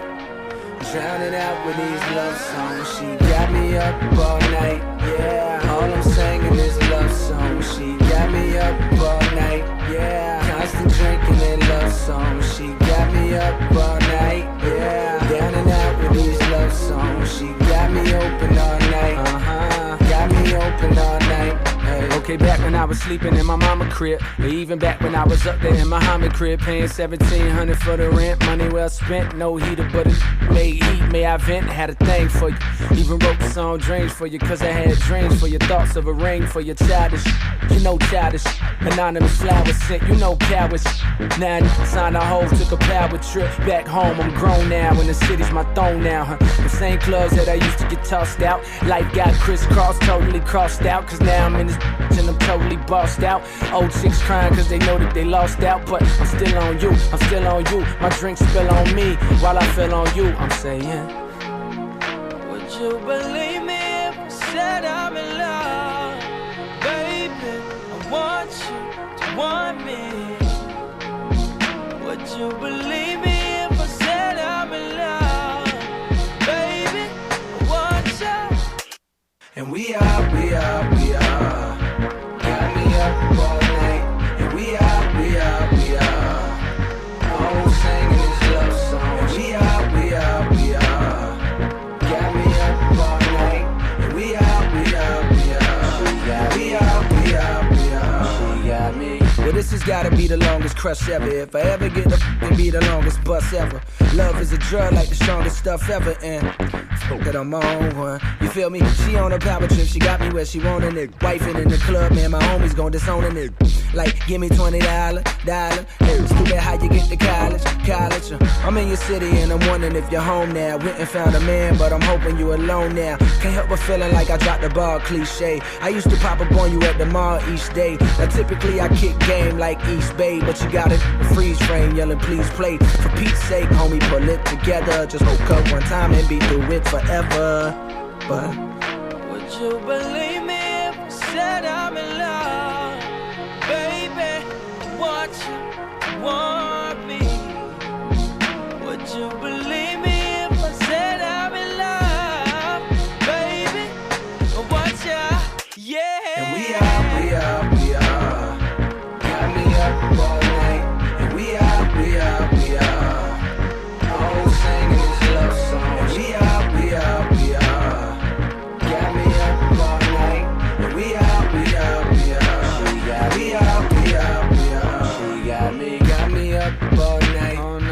All I'm singing is love song. She got me up all night. Constant drinking and love songs. She got me up all night. Down and out with these love songs. She got me up all night. Drowning out with these love songs. She got me up all night. Yeah. All I'm singing is love songs. She got me up all night.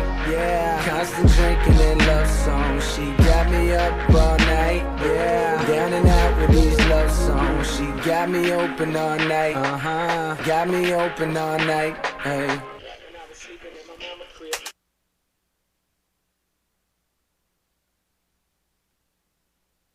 Every day, the trauma of war pushes 20 veterans to suicide. Help stop this epidemic with Canines for Warriors. Canines for Warriors have trained and placed over 500 service dogs with warriors suffering from the invisible wounds of war. They offer a unique program where post-9/11 veterans spend 3 weeks training with service dogs at Camp Canine in Ponte Vedra and the Gold Family Campus in Alachua. The program has proved to be life-saving, allowing veterans to manage their symptoms and return to civilian life.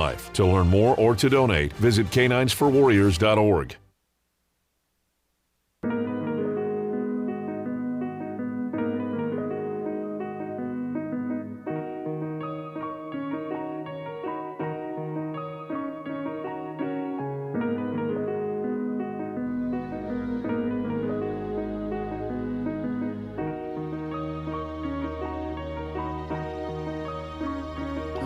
Baby, you summertime fine. I let you get on top, I be the underline. I'm tryna get beside you like the number 9 dime. You fine as hell.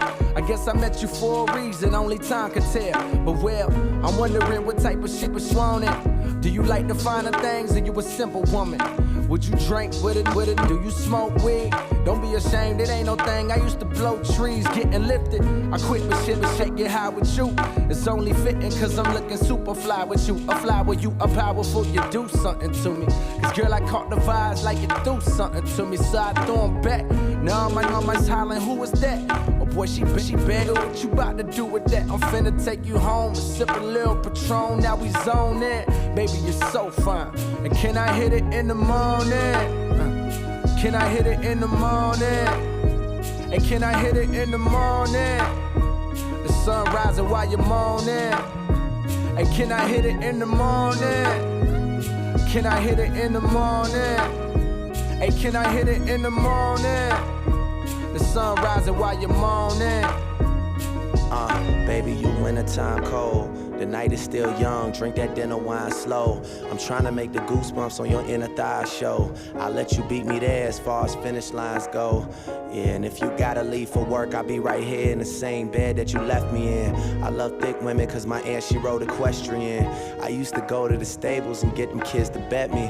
And I would always ride the stallions whenever she let me. I'm joking, I mean that thing is poking. I mean you kinda like that girl that's in the US Open.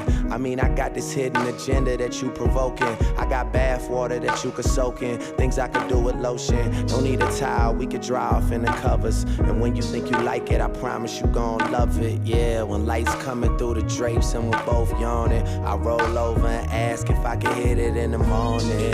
Yeah, can I hit it in the morning? Yeah, can I hit it in the morning? Yeah, the sun rising while you're moaning. Baby, can I hit it in the morning? Can I hit it in the morning? Yeah. Today. Can I hit it in the evening? Yeah. All right. J. Cole and Drake in the morning. It's a good one. All right, you all are listening to ACAB Radio.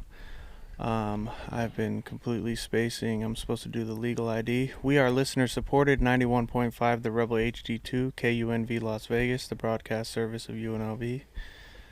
Yeah, so a little late on that, but hey. We're your hosts. Yeah, better late than never. We're your hosts, Kelly, Special K Patterson, Jay Lifer, and we got our very special guest today, John Hunt, telling his story. Yes, my part's over, but I've decided to hang out anyway. Nice. Yeah. And we did want to congratulate ACABradio.com for winning the Super Bowl last year.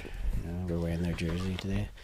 ACAB Radio. Representing. People listening on the KUNV victory app can't see our shirts, but if you're listening on the website, you can also watch the video live stream, which is on Facebook at facebook.com/ACABradio. And if you prefer the audio, it is a bit better over at therebelhd2.com/live, or you can download the app, the KUNV HD2 app. So, just want to say that. Let's try to get into some of these headlines, Kelly. We got a lot of, about 3 weeks worth of cop news, which we've been neglecting. So, here we go. For those of you watching, you'll be able to see this. And the last member of MOVE freed on parole. So, that's great news. And there's, if you look into the story of MOVE, which it's gotten coverage lately, but that's something that for like 30 years nobody even knew about, where the Philadelphia police went in and blew up a whole entire neighborhood in order to get to these guys that they didn't like. And it's also one of these things, there were complaints from the neighbors about certain things. They were composting and they didn't like, they considered that to be like there was smell coming from it and stuff. But so these neighbors made nuisance complaints and they gave the police the opportunity to go in there. But once they blew up their neighborhood, all the neighbors were like, well, why did you do that? And it's like a little extreme. Yeah, maybe not be a snitch, maybe go and talk to your neighbors and try to work it out a little bit instead of, having the cops come in and blow up your neighborhood. Yeah. The other crazy headline we've got here. This guy, Assistant Chief of Police, posts about blowing up Nancy Pelosi and Democrats, and he's not arrested. I mean, can you imagine? Not only would we be in Facebook jail if we posted something about blowing anything up, but if we were to make that dude, we would have feds knocking, probably busting down our doors. And it was because of Nancy Pelosi during the State of the Union ripping up Trump's speech, which everybody, unless you've been living under a rock, should have heard about that. He said, this was his post. His name is... It's not like she ripped it up before the speech so that he didn't know what he was going to say. You know, it was a big staged nonsense where she ripped fake it up. resistance. After clapping for everything he said during the speech. Yeah, especially war-related stuff. Yeah. His name's Jeff Buckles. He is an officer with the, assistant chief of police. Where was it? Georgia, I think. Let's see if I can pull it up on here. I don't know, but his exact thing was Pelosi just ripped up his speech. Roadside bomb on her way home, and any other Democrats. The post wasn't even removed from Facebook. He didn't delete it himself either, and then he just went on to do like a little. And meanwhile, there's numerous cases recently where people have been arrested for posting stuff on Facebook. Joshua Martinez just had his bail revoked because he posted some stuff on Facebook. Memes have gotten him jail time. Yeah. So this cop posts something about, wanting to bomb her and other Democrats. And I'm sure he got a stern talking to, but he didn't get any kind of punishment. Yeah, if he's that impulsive, I mean, what other impulsive, life-threatening decisions will he make with the authority and weapons he possesses in real life? This is what he's doing in public. Yeah. Pretty crazy. Very, very poor judgment. Oh, for sure. I mean, I believe in freedom of speech, but when you're openly calling to, assassinate... When you're the police, what is he, a chief or something? So, yeah. Assistant chief, yeah. Okay. He'll be chief soon. He'll get promoted for this. Exactly. We're waiting for his Cop of the Year award. Medal of Honor. Exclusive. Video shows controversial use of force inside an ICE detention center. By use of force, they mean murder. It was crazy. It was like people that were just complaining about their treatment in this ICE detention center and trying to speak with the superior, and instead of allowing them an outlet for proper grievance, they were all roughed up. Yeah, it should have said assault, not murder, but Yeah. Detention in these ICE, they're supposed to be detention centers. They're not technically prisons, but of course it is. I mean, they're in cells and they have chow and they have, lights out and everything. It's a prison. Well, and they're supposed to be under the presumption of innocence because the Constitution actually does apply worldwide. The Constitution is human rights. It's not the citizens of the United States, contrary to popular opinion. Yeah, and if you're on U.S. soil, it absolutely applies to you, even if you're not a citizen. Yeah.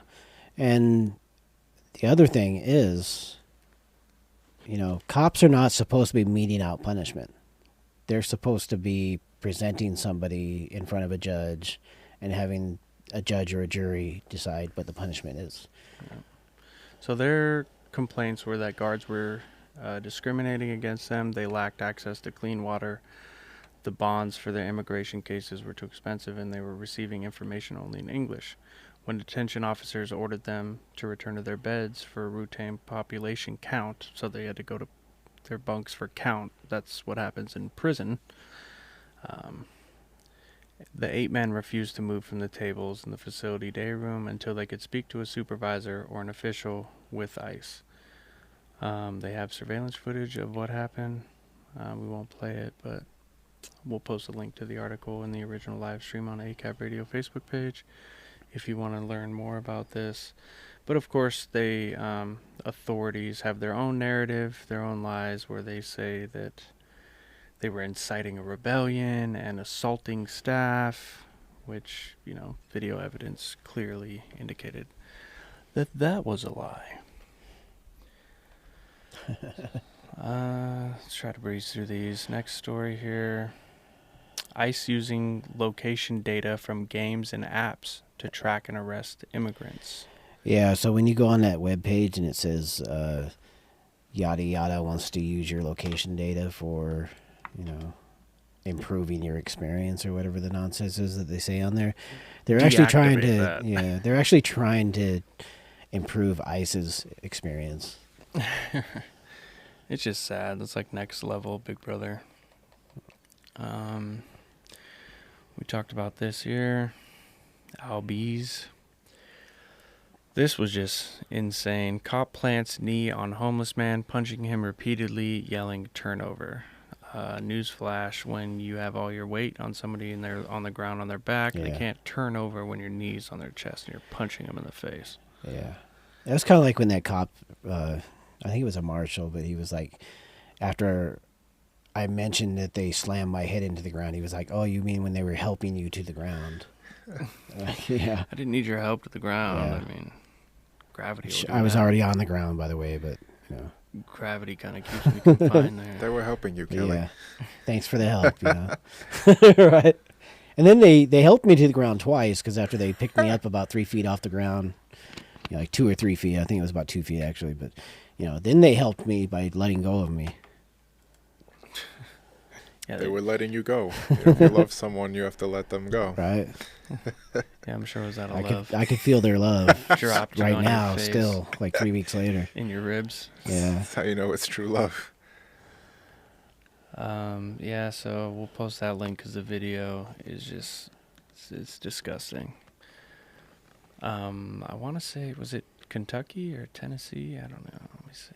It's always Kentucky or Tennessee or Florida. Louisville Police Department. Okay. Kentucky. Louisville, Kentucky. Yeah. This was disgusting. Georgia cop Michael Peralt charged with murdering wife who reported domestic abuse. So we do talk about that a bit. Just 2 to 4 times the reported number versus the general population of domestic abuse among police officers. Yeah, so... And that's just the reported number.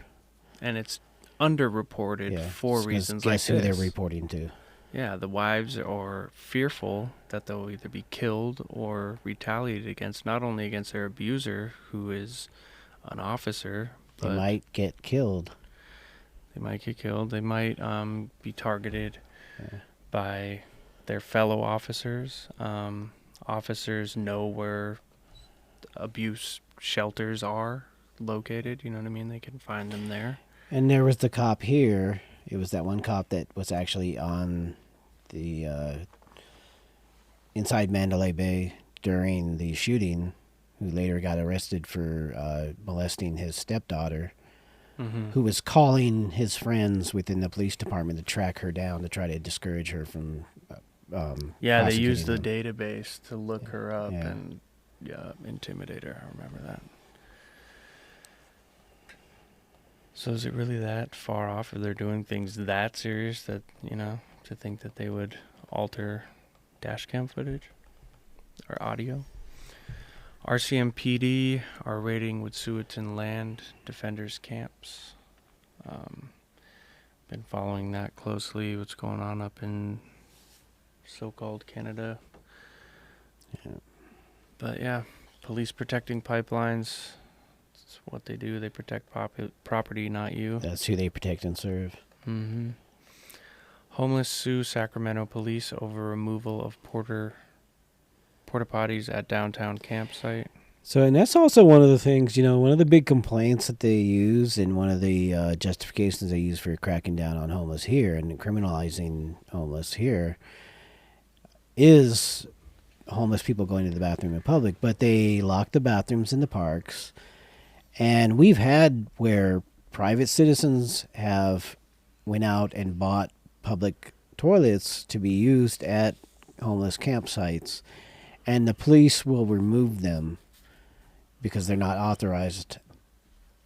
So that's the thing, is they create a situation and then they use that as a justification to punish people who are essentially just trying to survive. Yeah. It's like when they close the bathrooms at Circle Park. And then complain that people are going to the bathroom in public. Yeah. You created the situation. Like, they want it to get that bad. They want it to get to that point so that more people complain, and then they feel more justified in removing folks. Try to tear through these. Next story. Body cam video released showing cops handcuffing autistic teen suffering seizure. Was this the one that they... No, this isn't the one they shot that was handcuffed in the back of the cruiser, No, right? That's a but we different should one. cover that one. But no, this is one where his family called for help, and they actually called medical. They didn't call for the police, which a lot of times it is. They call 911, they send out the police.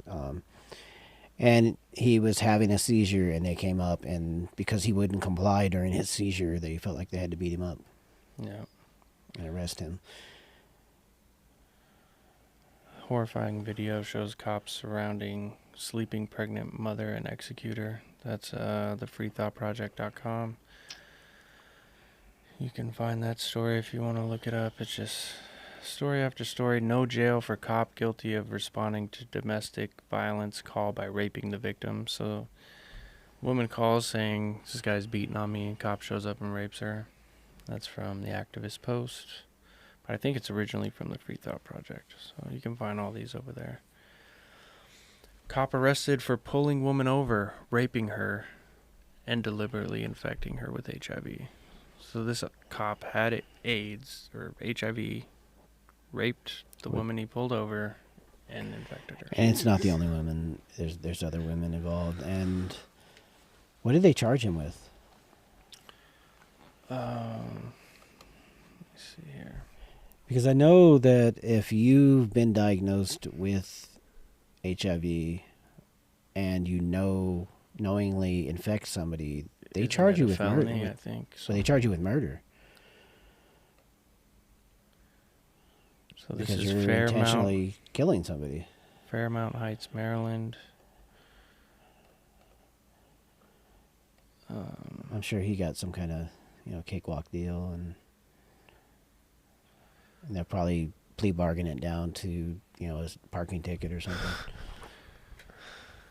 Police officer Martique Vanderpool, 30, pulled over a woman for a traffic stop last September. He was with his partner, but the two split up and Vanderpool got his victim alone. This is from the Washington Post.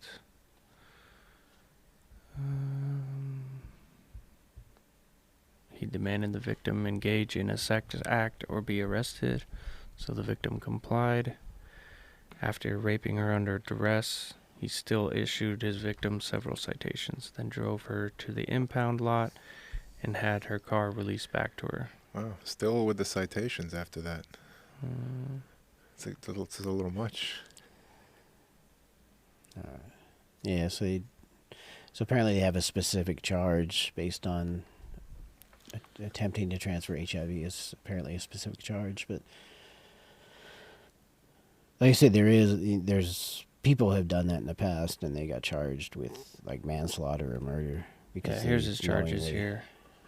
First and second degree rape, having sex with a person in custody, and attempting to transfer HIV, and misconduct in office. Yeah.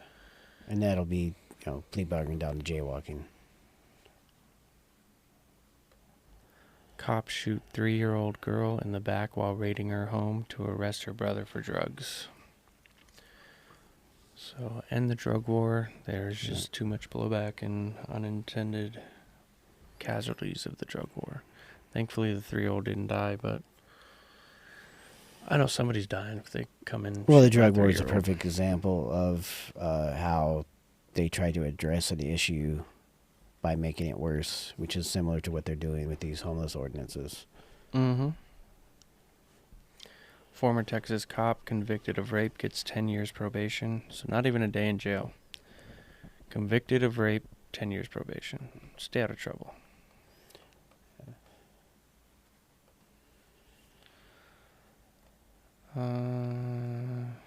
Suits say Warren County failed to stop ex-sheriff from abusing boys. Trial now imminent. This is, you posted this on Cop Block, right? They finally charged him and gave him 9 months in jail in 1991, but they had complaints about him since 1986, and they didn't act on them. And he's died already, so even if it goes to trial, it's just a civil case, and he's not going to... Those 9 months he did is the only thing he'll ever do. Mm. Except all that time he spent it in hell right now. Eternity. Neighbors horrified after cop caught on video repeatedly stabbing family's elderly dog. What do they have against dogs? I think it's an easy target. I think that's kind of the... they say that serial killers, they start out against animals, and I think it's partly, it's that lack of respect for life, but also it's, the animals are an easy target originally. And then they move up to more dangerous things. They get a taste for blood. Yeah. I can feel it. Next, I want to do this. We should calculate how much our city, or Metro, now that we know the website, from personal experience. Well, I know that Clark County Criminal Cops is a website that it's not as up to date as it used to be, but it used to be really good with that. And I think it was 11 million in 2012 over like a 4-year course. So, and we've had quite a few high-profile cases since then. I know Stanley Gibson's family got, I think, combined about 3 million, and that's just one case. So it's got to be at least a few million every year. Yeah. For Metro. But and, new data shows 69 million paid by city in 2019 to settle suits against the NYPD. And that doesn't include the cost, the legal costs involved for when they're fighting it originally. That doesn't include the time that they have those officers on paid vacation that they're paying them.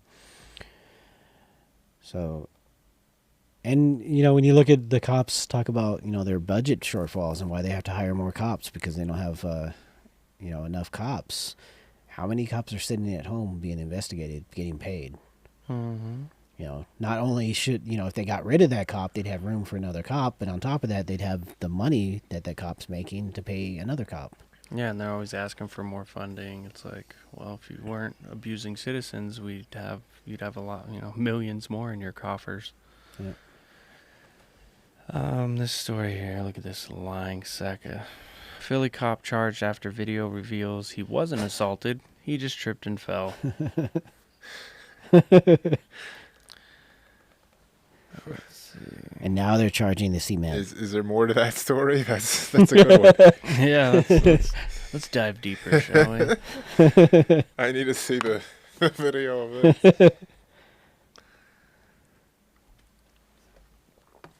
So this was February 1st, 2020. Philly cop charged after video reveals he wasn't assaulted, he tripped and fell. Keith White was charged with falsifying reports. What? That would never happen. That won't happen in Vegas. It's immoral to even think that. See, if he if he would have linked up with Boulder City, he probably could have got the video falsified to corroborate his report. Oh, they're all over it, man. He claimed he was struck in the face. Yeah, any future cops, you need a different video of what happened. Boulder City is the department to contact. Yeah. They're very pro at that. They'll send their IT guy right on over. You can do it over the internet. It's fine. Yeah, lied about being struck in the mouth during pursuit of a defendant in a 2018 arrest for narcotics. Bleeding and damage was done to his teeth. They had that video. I wish I could watch the video of him tripping and falling on his face. Probably and slipped on a banana his peel. Teeth open. Right. The defendant was charged with aggravated assault, simple assault, and reckless endangerment, and he didn't do any of those things. Literally tried to ruin somebody's life. Have they told that defendant that they're sorry? I'm sure this guy would get a stern. Bought him a candy bar to make up for all that time he was in jail while they were figuring that out. Man, so charges against the defendant have since been withdrawn, and now White has been charged with false reports to law enforcement authorities, intent to implicate another, and tampering with public records or information, and more. Philadelphia. I'm so surprised. We covered that. Oh, look at this guy. Phoenix nanny that cam guy. catches Jeez. federal agent smelling girls' underwear. So this is a fed that was house shopping. Realtor brought him into this house. How insane do you have to be to do that? Go into honestly. the little girl's room, reach into the hamper. Yeah, he didn't even wait to get home with the panties, Right. you know? Like he didn't stuff them in his pocket or nothing. Had to like do it he's- right then and there. Good thing that girl wasn't there. Who knows what had happened? Who knows? what Honestly, happened, right? I mean, Jeez. and I like that. He's walking out and he like looks at the camera at the end and he's like, "Oh, damn it!" Yeah. Busted. And that's just like, what the, like, how do you even like there was that cop not too long ago who was caught because he was trying to sell his house and he had like KKK memorabilia in his house. Yeah, I remember that.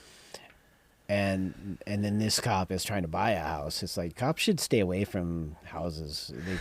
They should only they should buy a house that's built from the ground up or something because nothing good's gonna happen if you go visit somebody's house. It's too much You're not gonna temptation. be in control of yourself. Crazy. So this is a local story. The Supreme Court, Las Vegas woman's case against officers after being burned on hot And this asphalt is- can continue. This is a story of somebody we know. As a matter Yeah, of fact. Christina Paulos. Yeah. And this is not an uncommon thing in Las Vegas because they know during the summer the ground is so hot that it will burn you. And they order people to, to lay on the ground when they know the concrete is that hot. And so there was an incident where she was having a mental health issue and they held her to the ground and she ended up with 2nd and 3rd degree burns where she has scarring to this day as a result. Yeah. And it's not just the street. Like they'll use the hoods of their cars too. Like push people's faces on the hoods of the car. So this is an extreme case of that, but it's something they do a lot. Oh yeah. They use the fact that the ground is so hot. So they order you on the ground, and then what do they do?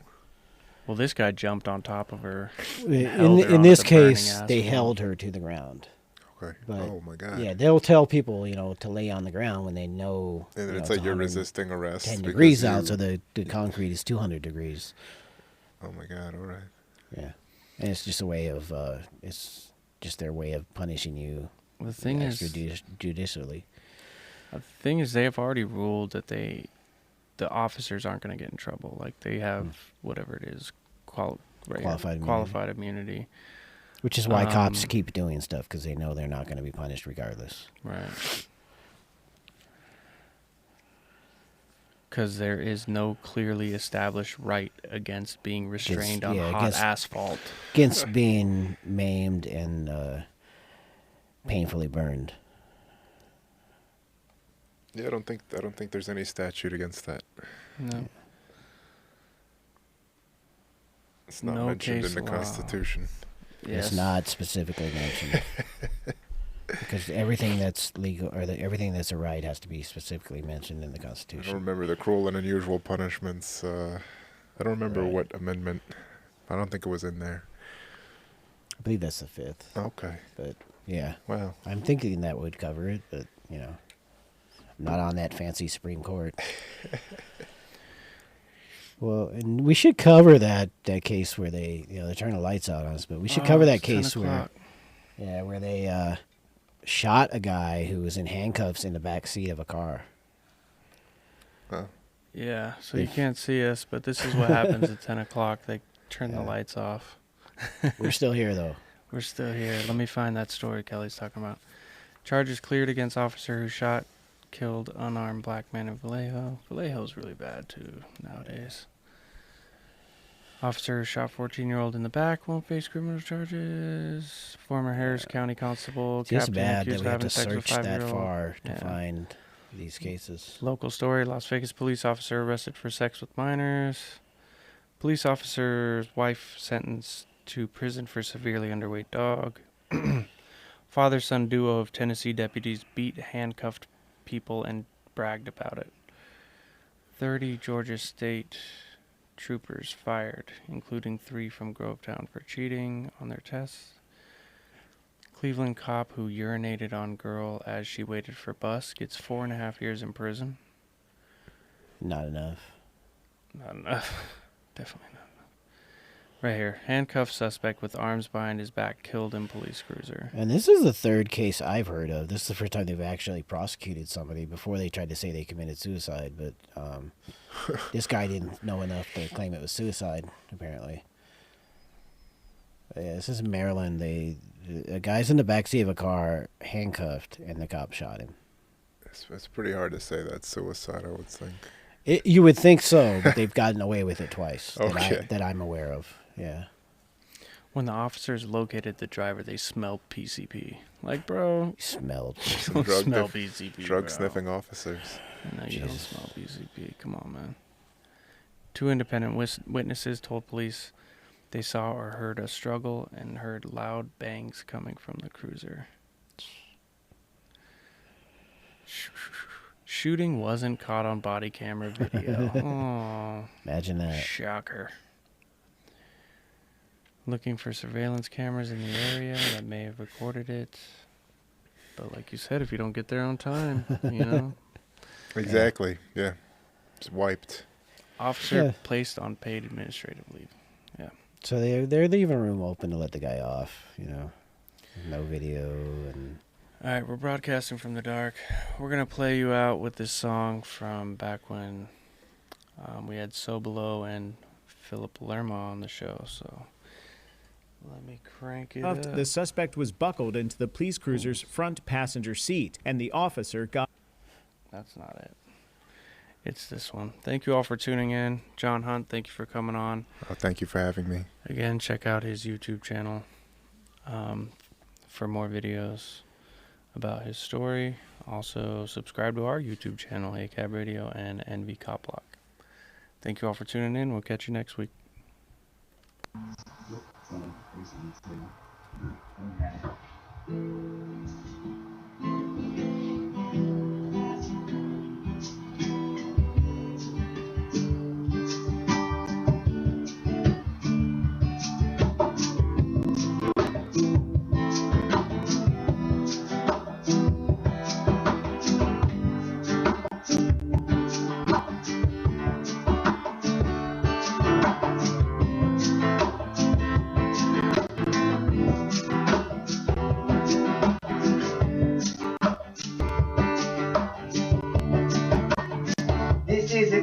Evolution,